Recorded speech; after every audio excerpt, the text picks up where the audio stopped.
زما په انټرویو ډېرې خو دا په عمره کې ما سره محمد عمر زما یو ملګری زما یو وراره زما په قدردان خاندان سوله سړی دی زما شوال ته زما ډېر ملګري سره میلاو شو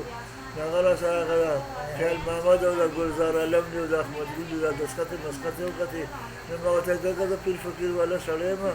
خو ته داسې دې کیسو ته ډېر نه ځم حیران مې تخلص دی نو هغه ما ته وایي چې ما ته د ژوند یو واقعه ووایه نو د ژوند واقعه خو دا ده چې باچا خان د کابل نه راتلو نو ولي خان راپسې تختابازه ته راغی عثمان خان هم و دا بلور صاحب هم و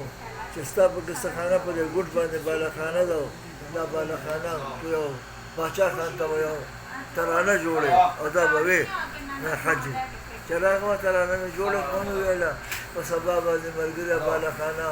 احساسونه او ربابونه او ترانه کې لکه څه وي ترانه څه شی وله تمام په زړه راپرېوتو او ویې سوځولو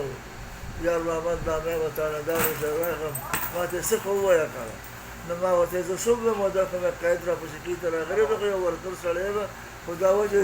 د پلار هغه نوم راپورې د پلار شهزادنور گفتار نامه وه هغه ترانه باندې زه ګناهګار شوم چې باغ د بلبل د سلو ګرځي تور کارخان پکې وطن زمون دی خو قابض د ظالمان پکې او جیل په جلا شو ویل خدای زړه مې پړق وچاودو د پښتنو د خویندو میندو زړګی پړق وچاودو شړک د بیړو د جوړه راغلو ولي خان پکې وطن زمون دی خو قابض د ظالمان پکې بله کړی داسې وه چې ټول راته یاده و دې وخت سره نه دی چې په شازلمیو کې ظلمو کې هېڅ پروا نشته دی چا درته ویلې چې د شپې به څه سبا نشته دی ظالمه ولې دې بندي کو باچا خان پکې